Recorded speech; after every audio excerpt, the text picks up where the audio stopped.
കഴിഞ്ഞ തവണ ഇവൻ പള്ളിയിൽ വന്നു. എന്റെ വീട്ടിൽ കയറി ഇവന്റെ കണ്ണ് ഞാൻ തള്ളിപ്പിച്ചിട്ടാ വിട്ടത്.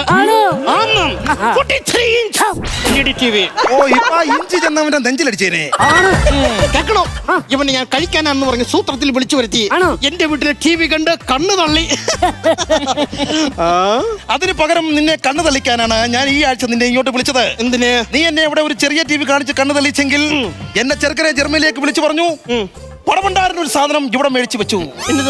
TV മേടിച്ചോ? പിന്നല്ലാതെ നീ എന്താ വിചാരിച്ചു തീപ്പെട്ടിക്കൂടെ കൊണ്ട് ട്രെയിൻ ഉണ്ടാക്കി വെച്ചേക്കോണം. എടാ പടമണ്ടാരൻ TV കണ്ണ് ചിമ്മിയാൽ ഓണാകുന്ന സൈസ്, പല പല ടെക്നിക്ക് ഉള്ളത്.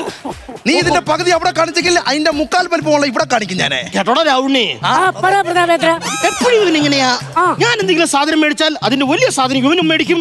എന്തായാലും ഇത്രയും വലിയ TV ഒക്കെ മേടിച്ചു വെച്ചല്ലേ, അടുത്ത ദിവസം ഇതിന്റെ 10 ഇരട്ടിയുള്ള TV ഞാൻ എന്റെ വീട്ടിൽ മേടിച്ചു വെക്കാം.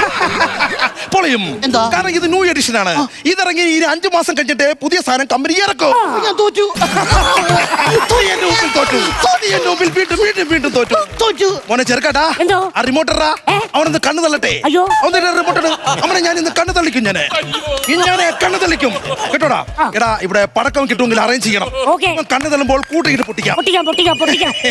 നീ കാണുമ്പോ കാലെ കെട്ടി വെച്ചെന്ന് എനിക്ക് കണ്ടോടാ. ആമ്പിളാർ മേടിച്ചു വെച്ച സാധനം കണ്ടതാ. എന്റെ കർത്താവേ,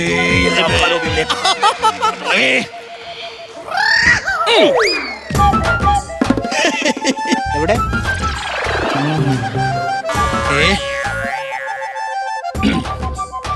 ഇതാണ് ഈ ടിവിയുടെ ആദ്യത്തെ പ്രത്യേകത. വെച്ച് ആദ്യം നമ്മൾ വെക്കുമ്പോൾ ഇത് തെളിയുകയില്ല. കാരണം നമ്മുടെ കണ്ണും അതുമായിട്ട് ഒരു ഇത് വേണം. സുരക്ഷയ്ക്ക് വേണ്ടി ഓരോരോ മാർഗങ്ങൾ അതാണ്. ഇപ്പൊ കണ്ടോ? വർക്കായില്ലല്ലോ. ഇതാണ് എന്റെ രണ്ടാമത്തെ പ്രത്യേകത. നമ്മൾ രണ്ടാമത്തെ പ്രാവശ്യം ഞെക്കിയാലും ചിലപ്പോ ഇത് വർക്ക് ചെയ്യില്ല. ടെക്നോളജി. അതാണ് അതിന്റെയാണ്. ഇപ്പോഴും ഇത് വർക്ക് ചെയ്യുന്നു. ഇത് സംഭവം ഞാൻ പറഞ്ഞുതരാം. അതായത് ഇത് നമ്മൾ ലണ്ടനിൽ നിന്ന് വരുത്തിയ ടിവിയാണ്. അപ്പൊ ലണ്ടനിൽ പോയി കാണണോ? അല്ല, ഇന്ത്യൻ സമയവും ലണ്ടൻ സമയവും തമ്മിൽ നല്ല അന്തരമുണ്ട്. അപ്പൊ അതുകൊണ്ട് രാത്രി ഒരു 12:30-12:45 ഇത് ഓടാവുമ്പോൾ ഉറങ്ങിയില്ലെങ്കിൽ വാ.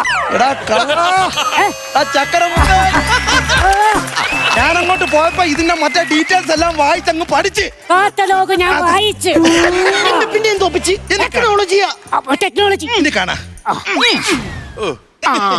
ടെക്നോളജിയുടെ കിണ്ടി. ഈ TV അടിച്ചു പോയതാടാ. അല്ല, അടിച്ചു പോയതല്ല. ഈ TV അടിച്ചു പോകാത്ത TV ഇത്ര ഞെക്കിട്ട് വരാത്തന്നാടാ. നീ എന്നെ ചമ്മിപ്പിക്കാൻ വേണ്ടി വിളിച്ചു വരുത്തിട്ടാ ഡാൻസ് കളിക്കണം. അതെ, എടാ TV എന്ന് പറഞ്ഞാൽ ഞങ്ങളെ പോലുള്ള പൈസക്കാരുടെ വീട്ടിലിരിക്കുന്ന സാധന. നിന്നെ പോലുള്ള പുത്തമ്പണക്കാരുടെ വീട്ടിൽ TV ഇല്ലേ?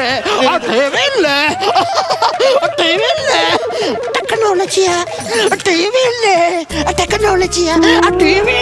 ഈ വൈഫ് എന്റെ ഭാര്യയെ വിളിച്ചോന്ന് പറയട്ടെ. രാവണി ഇവിടെ വാ. എന്തോ? ഞാൻ അകത്തോട്ട് പോയോ? ഞാൻ അകത്തോട്ട് പോയപ്പോൾ ഇതിന്റെ എവിടെയും പിടിച്ച് ഞെക്കിയോ? സത്യമായിട്ട് എന്റെ 2 പിള്ളേരാണ് സത്യം. ഞാൻ ഞെക്കിയില്ല. ഉറപ്പാണോ? ഉറപ്പാണ്. ഞാനും ഞാൻ ഞെക്കിയെടുത്തോളം ഞാനിപ്പോ വരും. വേണ്ട.